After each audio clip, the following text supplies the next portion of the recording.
So hi guys, welcome back to Khan army nursing. So air force intake 1 2026 के medical start होने वाले हैं and मैंने पूरा प्रोसेस समझा दिया था मेडिकल के क्या क्या पॉइंट होते हैं। तो आज मैं 20 से प्लस सारे पॉइंट लाया हूँ और सब डिस्कशन करूँगा कि कैसे कैसे कौन कौन सा पॉइंट आपका क्लियर हो सकता है।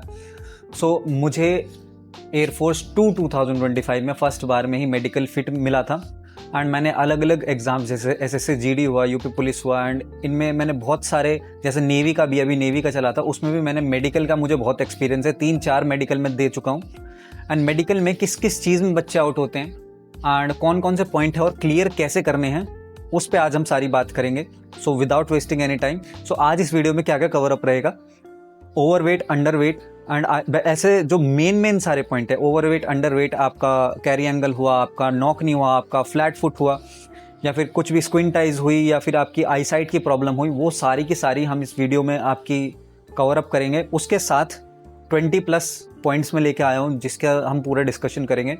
सो फर्स्ट ऑफ ऑल आपका सबसे पहला पॉइंट आता है ओवरवेट एंड अंडरवेट का।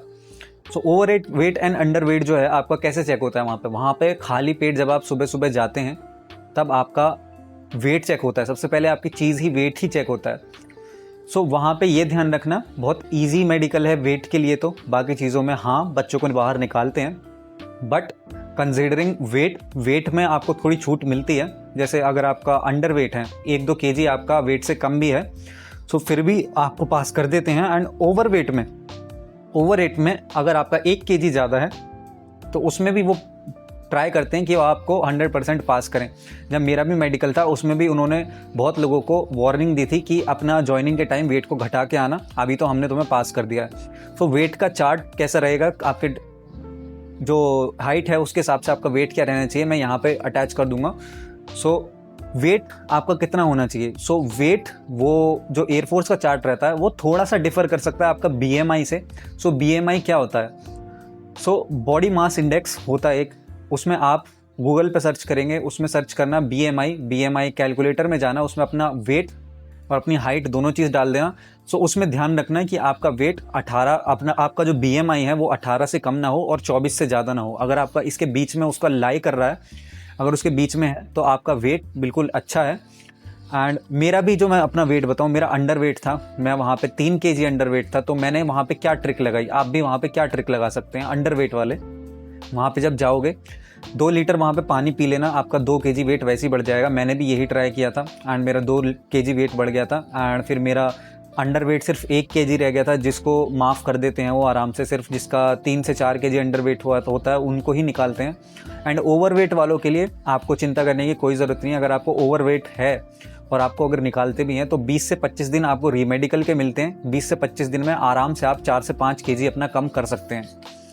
सो ओवरवेट का हो गया। अब आता है पॉइंट आपका टीथ का, दांत में क्या होता है। सो वीडियो लंबी हो सकती है, so I will advice you to watch the video in 2x, मतलब 2 स्पीड में देखना, डबल स्पीड में देखना। सो टीथ का पॉइंट लाते हैं। टीथ में क्या होता है, तो टीथ बिल्कुल नॉर्मल चेक होता है, टीथ में किसी को भी पॉइंट नहीं मिलता।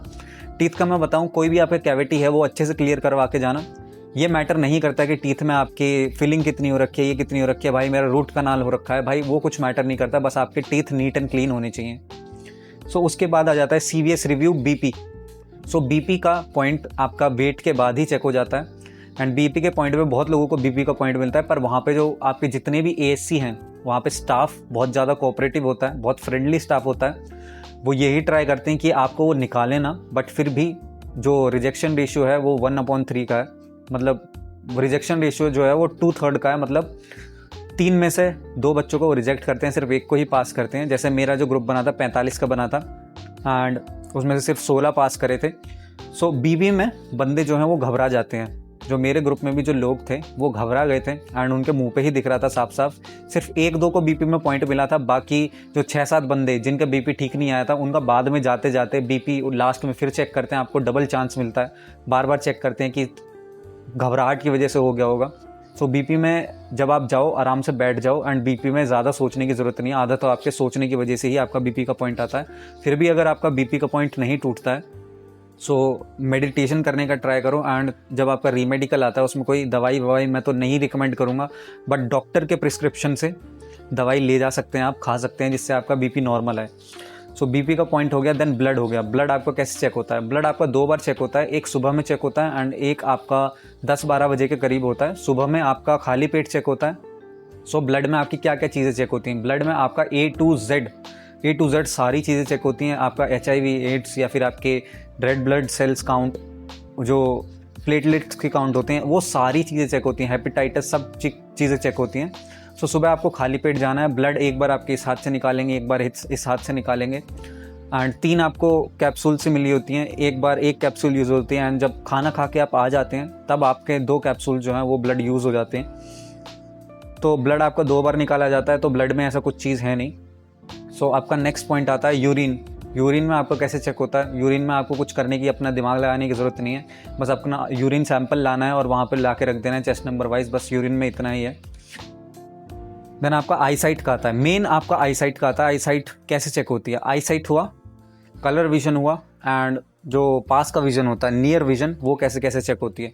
सबसे पहले आपका स्टार्ट होता है नियर विजन से। नियर विजन में एक छोटी सी ऐसे बुकलेट होती है, जैसे इस पे कुछ भी चीज़ लिखी हुई है, ऊपर सबसे बड़ा लिखा होगा, उसके नीचे नीचे नीचे और छोटा होता जाएगा। आपको इतने डिस्टेंस से, मतलब नॉर्मल जो डिस्टेंस होता है 20 सेंटीमीटर का या 30 सेंटीमीटर का, उतने डिस्टेंस से अपने एक हाथ ऐसे रखना है और वो पढ़वाएंगे उसे। बहुत लोगों का नियर डिस्टेंस विजन भी ख़राब होता है, तो नियर डिस्टेंस विजन ज़्यादातर का तो क्लियर ही हो जाता है। सो उसके बाद आता है आपका कलर विजन। कलर विजन में इशिहारा बुक आती है, जो जापानीज़ एक बुक है, कोई भी उसकी कंपनी है वो मुझे नहीं पता, पर इशिहारा बुक आती है जो यूज़ होती है। कलर विजन में आपके अगर कलर विजन है तो उसको रट के जाने का कोई मतलब नहीं है। अलग अलग जगह पे अलग अलग बुक होती हैं, कोई 20 पेज की होती है, कोई 30 पेज की होती है। जो मेरा था हिंडन में जो था, उसमें 30 पेज की बुक थी वो। स्टार्टिंग में उसमें आपके नंबर्स पढ़ने होते हैं, उसमें नंबर्स होते हैं। उसके बाद आपको उसमें लाइन ट्रेस करनी होती है, मतलब मुझे यहाँ पे एक लाइन दिख रही है कलर से बनी हुई, उसको आपको ऐसे हाथ लगा कर ट्रेस करना होता है। जल्दी जल्दी करना होता है, धीरे करेंगे तो उनको लग सकता है कि आपको कलर विजन का पॉइंट है। सो उसके बाद आपको उसमें ही एक ऐसे पेजेस होते हैं जिसमें कुछ नहीं होता है, बस कलर्स होते हैं, डॉट डॉट जो बनी हुई होती हैं, उसमें बस आपको बताना होता है कि कौन कौन से कलर्स आपको दिख रहे हैं। तो जल्दी जल्दी बताना कलर विजन में, आपको कलर विजन का पॉइंट नहीं मिलेगा। ऐसे ऐसे बच्चे देखे थे जिनको कलर विजन था भी नहीं, बट वो धीरे धीरे करने की वजह से उनको कलर विजन का पॉइंट मिल गया। लास्ट में उनको वापस बुलाया कि भाई तेरा वापस पॉइंट है। तो स्टाफ बहुत कोऑपरेटिव रहता है, आपको बिना फालतू में कोई भी ऐसा पॉइंट नहीं देंगे। तो लास्ट में उस बच्चे को फिर बुलाया, उससे फिर पढ़वाया, तो उसने आसानी से सारा पढ़ डाला, तो उसको कलर विजन का पॉइंट नहीं था। सो उसके बाद आ गया आपका आई साइट, मतलब डिस्टेंस विजन। डिस्टेंस विजन में 6/12 आपका चल जाता है एंड चश्मे का आपको प्रिस्क्रिप्शन ले जाना मेडिकल में ज़रूरी होता है। अगर आपका चश्मे का प्रिस्क्रिप्शन ले जा रहे हैं तो उसमें एक चीज़ का ध्यान रखना, डॉक्टर का नेम हो। आप जिस भी हॉस्पिटल से बनवाते हैं, कहीं से भी बनवाते हैं, MBBS डॉक्टर से बनवाना है, उसमें डॉक्टर का नेम हो, उसका स्टैम्प हो, आपके कलर विजन, वो आपका डिस्टेंस विजन जितना भी है वो उसमें लिखा हो, या आपका 6/12 है, 6/9 है, और उसमें आपका जो चश्मा जो होता है उसका डायोप्टर होता है। डायोप्टर मतलब उसका पावर, वो भी उसमें लिखी होनी ज़रूरी है। सो डॉक्टर का नेम, जो भी आपकी पावर है और चश्मे का नंबर है, आपकी आंखों का नंबर है, वो डॉक्टर का नेम, डॉक्टर का स्टैम्प, डॉक्टर का रजिस्ट्रेशन नंबर और डॉक्टर का साइन, ये चीज़ें होना उसमें ज़रूरी होती हैं। एंड आइज़ की चेकिंग वहाँ पे कैसी होती है, जैसे ये मेरे पीछे स्क्रीन है, इसमें मेरी ही वीडियो चल रही है। सो ये जो स्क्रीन है इसमें ही आपको जो है वर्ड्स वो चल रहे होंगे। सो कई जगह पे हो सकता है कि आपको चार्ट जो होता है वो पढ़वाया जाए। सो चार्ट आप लर्न भी करके जा सकते हैं, पर चार्ट जैसे हिंडन में हुआ, कानपुर में हुआ, वहाँ पे ऐसी स्क्रीन देते हैं, स्क्रीन पे आपके चल रहे होते हैं, तो वो जो अल्फ़ाबेट्स होते हैं वो बिल्कुल ही अलग होते हैं, तो लर्न करके जाने का कोई मतलब नहीं है। लर्न मैंने भी किया था AUTHYMXV, पर वो उसका कुछ फ़ायदा नहीं रहा।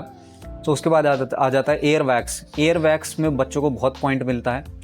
एयर वैक्स एक छोटा सा पॉइंट है। एयर वैक्स में पॉइंट बच्चों को क्यों मिलता है? बस कान में गंदगी तो है, उससे क्या मतलब है?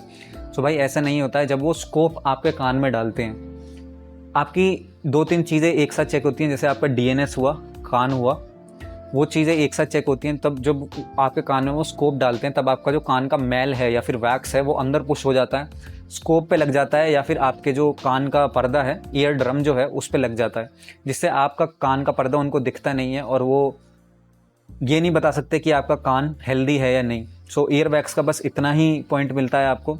ईयर वैक्स मैं सबको रिकमेंड करूँगा कि ईयर वैक्स अपना साफ़ करवा के ही जाना। 400-500 के चक्कर में आपके 25 दिन वेस्ट होंगे। प्री मेडिकल मिल जाएगा, आने जाने का फिर खर्चा होगा, 2-3 हज़ार खर्चा हो जाएगा। अगर आपका सेंटर दूर पड़ा है तो ईयर वैक्स बिल्कुल अपना क्लीन करवा के जाना। ईयर वैक्स के बाद हाइपर हाइड्रोसिस का पॉइंट आता है। हाइपर हाइड्रोसिस क्या होता है? हाइपर हाइड्रोसिस आपके हाथ पे पसीना आना होता है। तो हाथ में पसीने वाले जो पॉइंट होता है वो बहुत अच्छे से चेक किया जाता है। आपका हाथ ऐसे सीधा करवा देते हैं, 5 मिनट के लिए ऐसे ही रखते हैं। देन उसमें आप ट्रिक भी नहीं लगा सकते हैं, सब बच्चे खड़े हुए होते हैं एंड सब हाथ ऊपर ऐसे करके खड़े होते हैं।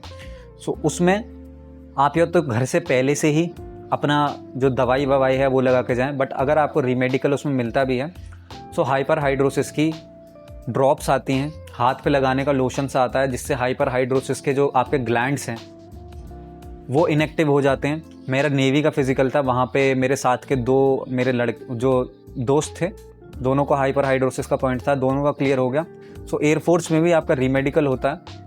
सो रीमेडिकल में आपको चिंता करने की ज़रूरत नहीं है, 70% लोगों का मेडिकल क्लियर हो जाता है। तो हाइपर हाइड्रोसिस में आपको ध्यान रखना है। ट्रिक ही बताऊंगा मैं कि अगर वो मेडिकल आपका चल रहा है वहाँ पे आप थोड़ा थोड़ा अपना हाथ खोल सकते हैं जिससे ज़्यादा पसीना आना है। और आपको ये ध्यान रखना है कि वहाँ पे वो लोग देख ना रहे हों जब आप अपना हाथ खोल रहे होगे या हाथ पूछ रहे होगे। या फिर एक ये भी ट्रिक होता है, सीमेंट से हाथ धो लो, उससे आपके हाथ थोड़े हार्ड हो जाते हैं। हाइपर हाइड्रोसिस वालों के हाथ जो है वो बहुत ज़्यादा सॉफ्ट रहते हैं, तो सीमेंट से भी हाथ धोने की आप ट्राई कर सकते हो। हाइपर हाइड्रोसिस के बाद आता है बर्थ मार्क। बर्थ मार्क का भी पॉइंट दिया जाता है। सो बर्थ मार्क में ऐसा मुझे नहीं लगता कि पॉइंट देना चाहिए, पर वो पॉइंट देते हैं अगर आपका बर्थ मार्क इतना बड़ा है। जैसे मेरे चेस्ट पे अगर बर्थ मार्क है तो वो इतना बड़ा अगर है तो उसका पॉइंट मिल सकता है एंड बर्थ मार्क में आउट ही कर देते हैं। अगर छोटा मोटा बर्थ मार्क है तो उससे कोई दिक्कत नहीं है। ये जो मैं सारे पॉइंट्स हैं बोथ गर्ल्स एंड बॉयज़ दोनों के लिए बता रहा हूँ। गर्ल्स में भी सेम ही मेडिकल होता है आपका। गर्ल्स में भी मैंने एक जो कैडेट है उससे बात करी थी, एक लड़की से बात करी थी, वो भी सेम चीज़ बता रही थी कि ये सारी चीज़ सेम होती है, बस जो डिफ़र करता है वो है आपका जो जेनिटल्स की चेकिंग होती है, प्राइवेट पार्ट्स की चेकिंग होती है, वो डिफ़र करती है बस। सो बर्थ मार्क का भी हो गया। अब आता है आपका सबसे मेन पॉइंट, इसमें सबसे ज़्यादा लोगों को मेडिकल पॉइंट मिलता है, वो है ईसीजी। ईसीजी में क्या करना होता है आपको? सो ईसीजी के लिए आपको अलग से एक कर्टन डाला होता है, वहाँ पे ले जाते हैं। ईसीजी आपका कैसे होगा? ईसीजी आपका कपड़े उतार के होता है, बस आप नॉर्मल अपने शॉर्ट्स में रहते हैं। सो ईसीजी में आपके 4-5 तो नोड्स आपके यहाँ लगा दिए जाएंगे, तार से होते हैं, वो चिपका दिए जाते हैं आपके यहाँ 2 हाथ में और 2 पैर में चिपका दिए जाते हैं। ईसीजी क्या होता है? इलेक्ट्रोकार्डियोग्राम होता है। सो ईसीजी में आपकी हार्ट बीट चेक करी जाती है। ईसीजी में और बीपी में दोनों में ही बच्चे घबरा जाते हैं। तो उसमें करना क्या है? सुबह से आप थके हुए होंगे, ईसीजी में आपको लेटने का मौका मिलेगा, लेट के होता है ईसीजी, तो बिल्कुल अपना रेस्ट पोजीशन में आ जाना एंड सोने की कोशिश करना ईसीजी में। बहुत बच्चे थे जिनका ईसीजी में पॉइंट मिला था, जो वहाँ पर मेडिकल असिस्टेंट थे, उन्होंने बिल्कुल सेम यही वर्डिंग बताई थी। ईसीजी में सोने की कोशिश करोगे तो ईसीजी आपका बिल्कुल नॉर्मल आएगा। ईसीजी आपका हो रहा है और अगर आपके दिमाग में 10 चीज़ें चल रही हैं तो ईसीजी में आपके गड़बड़ी होगी। एंड नॉर्मल बच्चों के भी ईसीजी में पॉइंट आ जाते हैं, इसलिए इसका स्पेशली ध्यान रखना कि इसमें आपको क्या करना है। तो ईसीजी का हमारा पॉइंट हो गया। देन आपका पॉइंट आ गया स्कोलियोसिस का। स्कोलियोसिस मतलब आपकी कमर टेढ़ी, आपको पता भी नहीं चलेगा वो कब आपका स्कोलियोसिस का पॉइंट चेक कर गए। सो आपको ध्यान रखना है, अगर आपको कमर टेढ़ी वेढ़ी है, स्कोलियोसिस हुआ, ड्रूपिंग शोल्डर हुआ। ड्रूपिंग शोल्डर मतलब क्या होता है? एक कंधा नीचे और एक कंधा ऊपर, एक कंधा नीचे एक कंधा ऊपर। वेरिकोज वेन्स का हुआ। तो ये 3-4 चीज़ मैं साथ में बताता हूँ क्योंकि ये सारी चीज़ साथ में चेक होती हैं। आप जब अपने कपड़े उतार के वहाँ पे खड़े हो जाओगे, पीछे से वो चेक करते हुए आते हैं एंड ये सारी चीज़ आपकी चेक कर रहे होते हैं। सो वेरिकोज वेन्स का वो आपके वहाँ पे कैसे चेक करते हैं? वेरिकोज वेन्स हुआ, स्कोलियोसिस हुआ, वहाँ पे वो आपको जंप करवाएंगे। जंप करवाने से क्या होता है? अगर आपको वेरिकोज वेन्स होती है तो वो उभर के आ जाती है, तो पहले आपको जंप करवाएंगे और फिर सीधा खड़ा करवा देंगे और आपको आंख बंद करने के लिए बोलेंगे और उसी दौरान वो आपके पीछे से निकलते जाएंगे। सो अगर आपको स्कोलियोसिस का पॉइंट है, आपको ये ध्यान रखना है कि कब वो आपके पीछे से निकल के जा रहे हैं एंड घर से ही प्रैक्टिस करके जानी है कि ये सिर्फ ट्रिक्स हैं, ये काम आ भी सकती हैं आपके अगर आप अटेंटिव रहते हो। सो जब भी वो आपके पीछे से निकल के जा रहे हों, अपनी कमर को सीधी करने की कोशिश करना, घर से ही प्रैक्टिस करके जाना। अपने मम्मी पापा या भाई बहन है उससे पूछना कि क्या मेरी कमर सीधी लग रही है। सो घर से ही प्रैक्टिस करके जाना। आप थोड़ी आंख खोल के दे सकते हो। जैसे ही वो आपके पीछे से आ रहे हो, अपना कंधा, जो ड्रूपिंग शोल्डर के लिए अपना कंधा सीधा कर लेना एंड स्कोलियोसिस के लिए अपनी कमर सीधी कर लेना। सो स्कोलियोसिस का पॉइंट इस तरह आपका क्लियर हो सकता है। सो स्कोलियोसिस का हो गया एंड सेम ही टाइम पे आपकी वेरिकोज वेन्स चेक होती हैं आपकी। वो चुपचाप जब आपकी आंख बंद होगी पीछे से आपके गुजरेंगे एंड वेरिकोज वेंस, क्योंकि आपने जंप करा है, अगर आपके वेरिकोज वेंस का पॉइंट है तो वो आसानी से दिख जाएगा। वेरिकोज वेंस में अगर आपको पॉइंट मिलता भी है, वेरिकोज वेंस में ऐसी कोई ट्रिक नहीं लगा सकते आप जिससे आप वेरिकोज वेंस को छुपा सकें, वो तो दिखती ही है।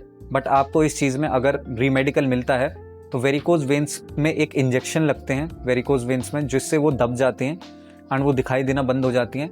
रीमेडिकल के लिए आपको इनफ टाइम मिलता है, 20-25 दिन मिलते हैं, तो इंजेक्शन लगवा के वेरिकोज वेंस का आप समाधान कर सकते हैं। आप बस इस चीज़ का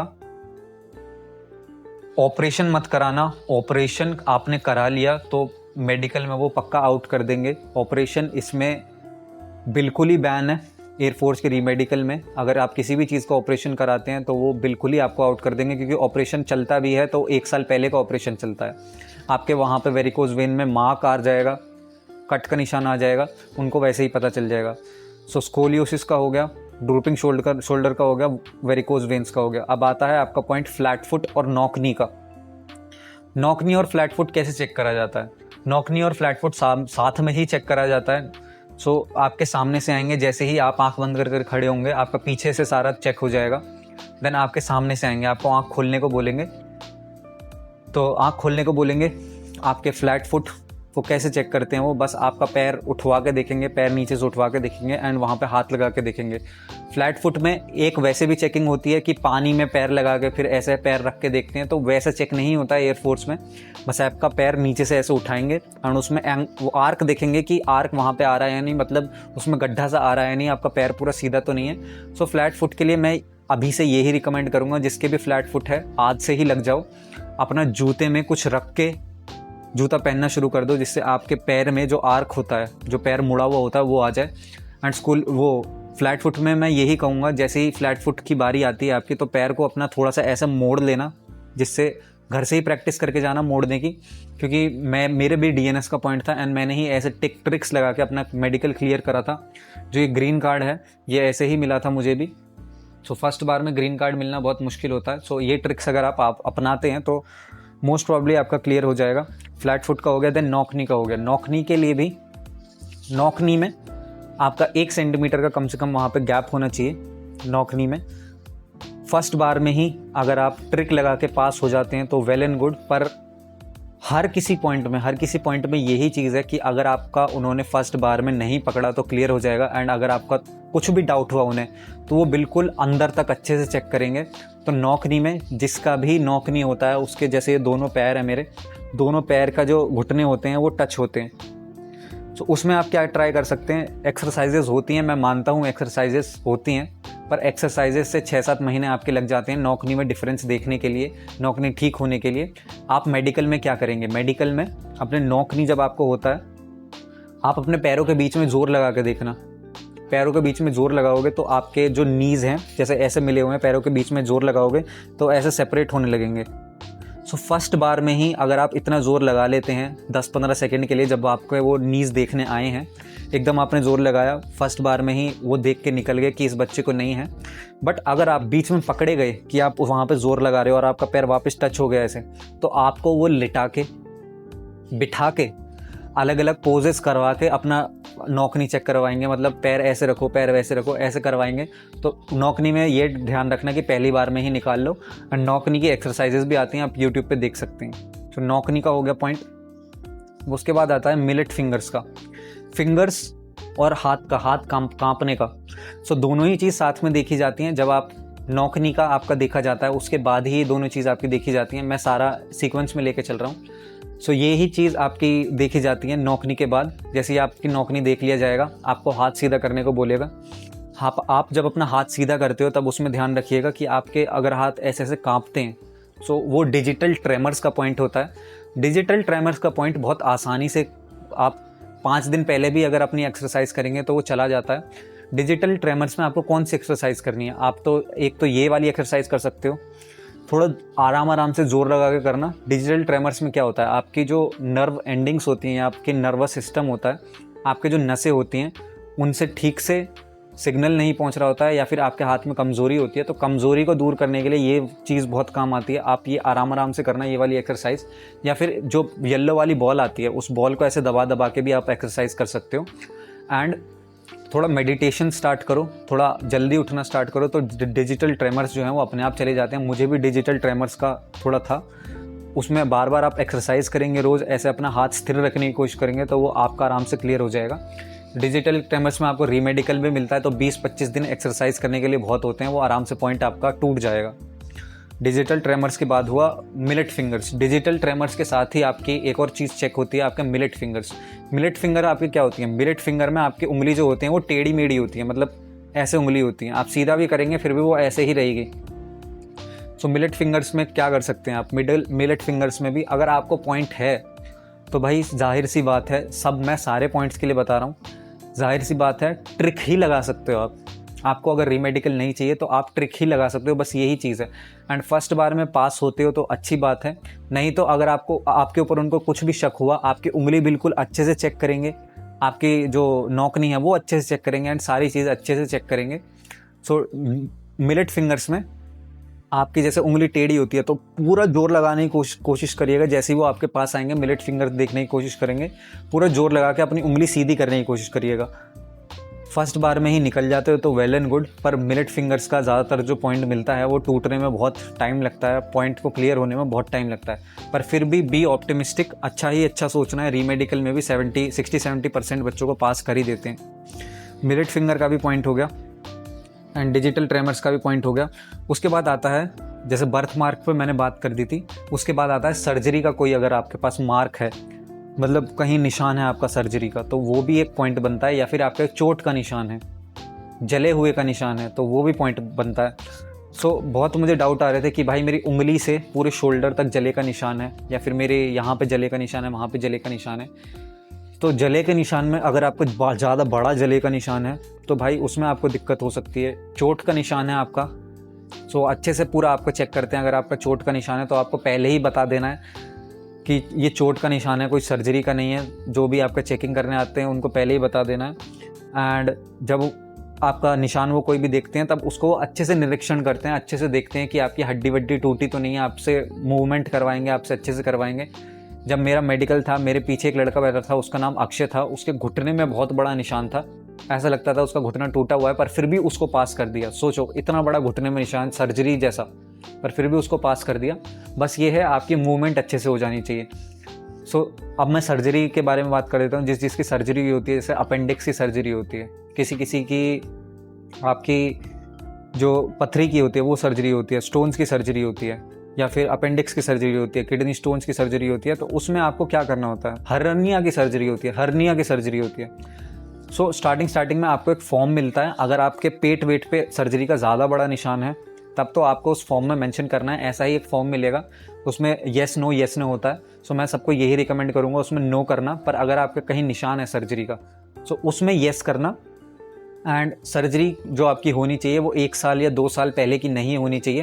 एंड आपके पास सर्जरी के प्रॉपर डॉक्यूमेंट्स होने चाहिए। अगर आपके पास नहीं है, सो मैं यही रिकमेंड करूँगा कि अपने डॉक्यूमेंट्स पहले से ही ले जाना सर्जरी के। 2 साल पहले के कहीं से भी आपके डॉक्यूमेंट्स हैं जो सर्जरी के, मतलब आपको बस रिटर्न में लिखा होना चाहिए कि, या फिर आपके पास बिल होना चाहिए उस चीज़ का कि आपकी इस चीज़ में सर्जरी हुई थी, आपका उस पर नाम लिखा होना चाहिए और डेट होनी चाहिए जिस भी हॉस्पिटल में आपकी सर्जरी हुई है।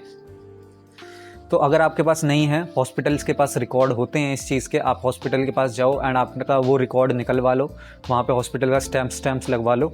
सो सर्जरी में फिर आपको कोई दिक्कत नहीं होगी। सो वेरिकोज वेन्स का हमारा पॉइंट हो गया। देन अब आपका पॉइंट आता है कैरी एंगल का। तो कैरी एंगल जो है वो डिजिटल ट्रेमर्स के साथ ही चेक होता है। डिजिटल ट्रेमर्स जो आपके हाथ में कंपन होती है उसके साथ ही चेक होता है। सो कैरी एंगल में क्या करेंगे, वो आपका हाथ पकड़ के ऐसे बिल्कुल मोड़ के देखेंगे। यहाँ से आपका हाथ पकड़ लेते हैं, बिल्कुल ऐसे मोड़ के देखते हैं। सो कैरी एंगल में 15 डिग्री से आपका ज़्यादा नहीं चलता। सो कैरी एंगल में आपका हाथ जो है वो ऐसे टेढ़ा होता है, 15 डिग्री से ज़्यादा नहीं चलता है। अगर उनको लगता है कि आपको कैरी एंगल है तो आप उनके पास पूरा एक स्केल होता है, उसमें एंगल निकालने का भी होता है, उससे वो एंगल निकाल के आपको देख लेते हैं कैरी एंगल में। सो कैरी एंगल का एज सच कोई उपाय है नहीं, एक्सरसाइजेज हैं बस कैरी एंगल क्लियर करने के लिए, बट कैरी एंगल का आपको अगर पॉइंट मिलता भी है तो री मेडिकल में यही ध्यान रखना कि 70% लोगों का री मेडिकल क्लियर होता है, ऐसे किसी को ज़्यादा आउट नहीं करते हैं। सो अब कैरी एंगल का पॉइंट हो गया सब। अब आता है आपका चेस्ट से रिलेटेड सारी चीज़ें। चेस्ट में आपकी 77 सेंटीमीटर चेस्ट मांगते हैं, बट अगर किसी की चेस्ट 72 है, 75 है, बॉयज़ के लिए मैं बता रहा हूँ, किसी की चेस्ट 72 75 है तो उसको चिंता करने की बिल्कुल ज़रूरत नहीं है। बस अपने फुलाव पे ध्यान रखो, अपने एक्सपेंशन पे ध्यान रखो, जो 5 सेंटीमीटर वहाँ पे मांगा जाता है। मैंने भी जब अपनी स्टार्टिंग में प्रिपरेशन स्टार्ट करी थी, मेरे 5 सेंटीमीटर का जो एक्सपेंशन है वो नहीं होता था। आप रोज़ प्रैक्टिस करोगे अपने चेस्ट एक्सपैंड करने की तो हो जाएगा आपका। अगर आपने प्रैक्टिस नहीं भी करी है फिर भी 90% चांस है कि वहाँ पे आपका चेस्ट का एक्सपेंशन का पॉइंट क्लियर हो जाएगा। तो चेस्ट में अगर आपकी चेस्ट 70 सेंटीमीटर या फिर 72 75 भी है तो उसमें दिक्कत लेने की कोई बात नहीं, क्योंकि वहाँ पे चेस्ट कहाँ से नापी जाती है, तो आर्मी में जो चेस्ट है वो यहाँ से नापी जाती है, मतलब जो आपका नीचे से है यहाँ से चेस्ट आपकी नापी जाती है आर्मी में। बट एयरफोर्स में आपकी चेस्ट बिल्कुल ऊपर से नापी जाती है। जो वो मेजरिंग टेप जो होता है वो बिल्कुल आपके आर्म पिट के नीचे से निकाल के ले जाएंगे, मतलब बिल्कुल ऊपर से आपकी चेस्ट नापेंगे। सो ऊपर से चेस्ट नापने में 7 से 8 सेंटीमीटर ऐसी बढ़ जाती है। मेरी चेस्ट जो आर्मी में 78 निकाली थी वो मेरी एयरफोर्स में जाके 84 निकाली है, मतलब आप अंतर देख सकते हैं। 6 से 7 सेंटीमीटर का आराम से अंतर आ जाता है। सो चेस्ट में किसी को ज़्यादातर आउट नहीं करते हैं। चेस्ट में किसी की कम भी आ रही होती है तो उसको ट्रिक्स बताते हैं वो खुद, स्टाफ बहुत कोऑपरेटिव रहता है। चेस्ट में ट्रिक्स बताते हैं कि भाई ऐसे फुलाव बना और ऐसे ऐसे कर। सो चेस्ट में फुलाव के लिए भी, मतलब एक्सपेंशन के लिए भी वो 4-5 ट्राई देते हैं। अगर आपकी नहीं आ रही है वहाँ पे आपको प्रॉपर गाइडेंस मिलती है कि कैसे कैसे करना है, पर फिर भी मैं यही आपको रिकमेंड करूँगा कि घर से ही प्रैक्टिस करके जाएँ इस सारी चीज़ की। सो चेस्ट एक्सपेंशन का हो गया। एंड देन चेस्ट में 2 और पॉइंट आते हैं जो चेस्ट एक्सरे में आपको पता चलते हैं। चेस्ट एक्सरे में आपका चेस्ट का भी एक्सरे होगा वहाँ पे, ये देखने के लिए कि आपके चेस्ट में कोई रिब केज में कोई डिफॉर्मिटी तो नहीं है, मतलब आपकी हड्डी टेढ़ी मेढ़ी तो नहीं है। उसके अलावा चेस्ट में 2 पॉइंट आते हैं। पेक्टस इवैक्टम, जो रेड कार्ड होता है उस पर एक पॉइंट लिखा होता है पेक्टस इवैक्टम। सो पेक्टस इवैक्टम क्या होता है, मतलब चेस्ट में छेद होना यहाँ पे, मतलब छेद का मतलब ये है कि चेस्ट अंदर को धसी होना। सो उसमें भी पॉइंट मिलता है। एंड एक होता है पेक्टस कार्निवेटम, पिजन चेस्ट जिसको बोलते हैं, चेस्ट का थोड़ा सा बाहर निकला होना, मतलब ये जो चेस्ट जो सामने से होती है वो आगे से ऐसे दिखती है जैसे बाहर को निकली हुई हो, ऐसे करके बाहर को निकली हुई होती है। सो इन दोनों में भी चेस्ट में पॉइंट मिलता है। सो चेस्ट में पेक्टस इवैक्टम जो है, मतलब चेस्ट का बीच में से थोड़ा सा खाली होना या अंदर से दबा हुआ होना, सो वो ज़्यादातर किन लोगों को दिखता है, जो पतले लोग होते हैं उनका ज़्यादातर वो दिखता है। एंड चेस्टस इवैक्टम अगर आपको है तो भाई चेस्ट की एक्सरसाइज मारना स्टार्ट करो, चेस्ट अपनी ग्रो करो जिससे वो चीज़ दिखे ना। पर इस चीज़ में भी 60 to 70% बच्चे जिनको मिलता है ये पॉइंट ज़्यादातर किसी को मिलता नहीं है, बट किसी को मिलता भी है तो उसमें उनका क्लियर होने के बहुत चांसेस होते हैं, क्योंकि रीमेडिकल में वो अच्छे से चेक करते हैं, एक्सरे वैक्सरे अच्छे से करते हैं कि अगर आपको ये दिक्कत है तो उसमें कोई प्रॉब्लम तो नहीं है। सो पिजन चेस्ट एंड पेक्टस इवैक्टम, मतलब खाली जो चेस्ट होती है अंदर को होती है, उस दोनों का पॉइंट मैंने क्लियर कर दिया। सो उसके बाद आता है आपका ड्रूपिंग शोल्डर भी हो गया है। उसके बाद आता है आपका प्राइवेट पार्ट्स कैसे चेक होते हैं। सो प्राइवेट पार्ट्स के लिए बिल्कुल अलग से एक रूम सा होता है जहाँ पे आपको ले जाते हैं, जहाँ पे आपकी ECG भी होती है। सो प्राइवेट पार्ट्स के लिए जब आप जाते हैं वहाँ पे एक कर्टन डला हुआ होता है, वहाँ पे both girls and boys, girls को तो जो गर्ल एयरमैन जो होती हैं, फीमेल एयरमैन होती हैं वो उनको बताती हैं, एंड बॉयज़ को जो नॉर्मल एयरमैन होते हैं वो वहाँ पे बताते हैं। एंड जैसे जैसे वो वहाँ पे बताते रहेंगे वैसे वैसे आपको करना है, एंड जैसे जो भी वो आपको इंस्ट्रक्शंस देते हैं वैसे ही वहाँ पे करना है। सो इस चीज़ में लड़कों को ज़्यादा पॉइंट नहीं मिलते हैं एंड लड़कियों को भी ज़्यादा पॉइंट नहीं मिलते हैं इन चीज़ों में। बट एक जो पॉइंट होते हैं जैसे पाइल्स हुआ या फिर फिशर हुआ, उनका पॉइंट मिलता है, बट वो पॉइंट जनरली कम ही मिलते हैं लोगों को। मिलते भी हैं तो 20-25 दिन का जो रीमेडिकल का टाइम मिलता है, उतने टाइम में आपके ये पॉइंट जो हैं अच्छे से क्लियर हो जाते हैं। सो इसमें भी जो बॉयज़ हैं उनको हाइड्रोसील का पॉइंट मिल सकता है, मतलब जो आपका स्क्रोटम होता है वहाँ पे जो नस होती हैं, जैसे आपका वेरिकोज वेन्स होती हैं, ऐसे ही स्क्रोटम पे या तो आपके जो स्क्रॉटम होता है उसमें सूजन आ जाती है, वो वाला पॉइंट होता है हाइड्रोसील का, उसमें पानी उतर जाना जिसको बोलते हैं, या फिर जो वेरिकोज वेन्स जो है उसका भी पॉइंट हाइड्रो उसमें मिल सकता है आपको, स्क्रॉटम में मिल सकता है, उसको मुझे ध्यान नहीं आ रहा क्या कहते हैं, बट वो वाला भी पॉइंट मिल सकता है। बट वो आराम से क्लियर हो जाता है आपका रीमेडिकल में। उसकी आप दवाई खाएंगे, आप प्रोफेशनल को दिखाएंगे, MBBS डॉक्टर को दिखाएंगे, तो उसकी दवाई से वो आराम से ठीक हो जाता है। बस एक चीज़ का ध्यान रखना है, पाइल्स एंड फिशर के पॉइंट बच्चों को ज़्यादा मिलते हैं, तो उसका ध्यान रखना है बोथ बॉयज़ एंड गर्ल्स के लिए। जैसे जैसे आपको वहाँ पे डायरेक्ट किया जाएगा वैसे वैसे ही वहाँ पे आपको वैसे ही वहाँ पे आपको चीज़ें करनी है। बहुत स्मूथ जाता है, प्राइवेट पार्ट्स में ज़्यादा ऐसे चेकिंग नहीं करते हैं, वो इतनी ज़्यादा हार्ड, आराम से बहुत स्मूथ जाता है। उसके बाद लास्ट पॉइंट आता है आपको गायनोकोमेस्टिया का। सो बॉयज़ को ज़्यादातर ये प्रॉब्लम रहती है, वो भी जो थोड़े हेल्दी बॉयज़ होते हैं उनको प्रॉब्लम रहती है, उनके जो चेस्ट होती है यहाँ पे, वहाँ पे उनको गांठ हो जाती हैं। सो घर से ही चेक करके जाना, अगर आपके गांठ है तो उसमें गायनोकोमेस्टिया का पॉइंट मिल सकता है। बट ये ट्राई करना कि वहाँ पे आप इतने ज़्यादा हाईलाइट ना हो के आओ, आप सामने से अगर आपकी वो चीज़ दिखती है तभी आपको पॉइंट मिलता है। ऐसे हर किसी का चेक नहीं करते हैं, सिर्फ जिसका दिखता है उसका ही चेक करते हैं। सो यही थे सारे पॉइंट। अगर कोई पॉइंट मिस हो गया है तो you can ask me in the comment section में लिख देना, और टेलीग्राम पे भी पूछ सकते हो। I try to reply to all of you. So मैं सबको रिप्लाई करने का ट्राई करता हूँ एंड सबको रिप्लाई करता भी हूँ। एक आध मैसेज जो है वो मिस हो जाता है कभी कभार, बट मैं वॉइस चैट में कोई भी आपका जो मेडिकल से रिलेटेड डाउट है, बहुत सारे पिछली वीडियो पे भी आए थे, मेडिकल की मैंने प्रोसेस बताई थी, अब इसमें मैंने सारी ट्रिक्स बता दी हैं। आपका कोई भी डाउट है, मतलब किसी भी चीज़ में आपका मेडिकल पॉइंट अगर बनता है या फिर आपको लगता है कि है, मैं उसका प्रॉपर आपको सॉल्यूशन देने का ट्राई करूँगा। सो कोई भी मेडिसिन आपको पूछनी है, कुछ भी चीज़ आपको पूछनी है, I will try my best to resolve your problem.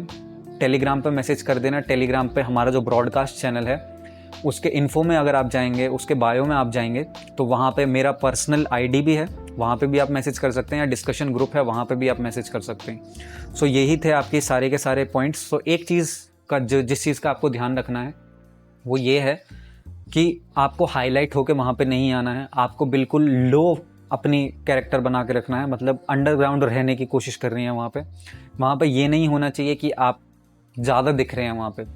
ज़्यादा दिख रहे का मतलब आपको अटेंशन नहीं आनी चाहिए आपके ऊपर ज़्यादा, क्योंकि मैंने ऐसे बच्चे देखे हैं जिनको जेन्युइन पॉइंट थे बट सिंस एक ही बार में उनका क्लियर हो गया, फर्स्ट बार में डॉक्टर ने ठीक से नहीं देख पाया, उनका वो पॉइंट क्लियर हो जाते हैं। एंड किसी का जैसे उसका पॉइंट है भी नहीं, जैसे मेरे डीएनएस का मैं बताना भूल गया, डीएनएस का जैसे मेरा पॉइंट है ये, मेरे को डीएनएस में आर्मी में डीएनएस में आउट किया था, आर्मी में मुझे डीएनएस में आउट किया हुआ है, पर एयरफोर्स में मैंने कुछ ऐसी ट्रिक लगाई जैसे वो आ रहे हैं यहाँ से, मैंने अपना एंगल खड़े होने का ऐसा बनाया कि वो अगर ऐसे उठा के देखें तो जैसे यहाँ से दिख रहा है तो वो दिखे ना, यहाँ पे ऐसे आ जाए।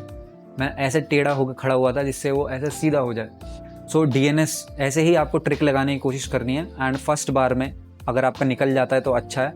अगर डीएनएस का भी मैं एग्जाम्पल लेके बताऊँ कि फर्स्ट बार में अगर उनको थोड़ा सा भी शक होता तो वो अच्छे से चेक करते हैं हर एक चीज़। अगर आपका कैरी एंगल हुआ या फिर नौकनी का भी हुआ, उनको थोड़ा सा भी डाउट होता है तो वो अच्छे से चेक करते हैं। आपका मिलेट फिंगर का हुआ, किसी भी कोई भी चीज़ है उसको डबल बार चेक करते हैं अगर आपकी फर्स्ट बारी में उनको कुछ डाउट लगता है। सो इसलिए अटेंटिव रहना, जो भी वो चीज़ कहते हैं एक बार में ही करने की कोशिश करना, बीच में कोई अड़चन नहीं आनी चाहिए। सो यही था आज का video. Hope I cleared all of your doubts. मुझे मैसेज कर देना अगर कुछ आपको डाउट हो या फिर कमेंट सेक्शन में लिख देना। So thank you so much for watching. Best of luck to all. ये ग्रीन कार्ड आई होप सबको मिले। 1/3 रेशियो रहता है बट आई होप रीमेडिकल जिसको भी मिले उसको भी ग्रीन कार्ड मिले। So best of luck to you all. Thank you so much for watching. Good bye.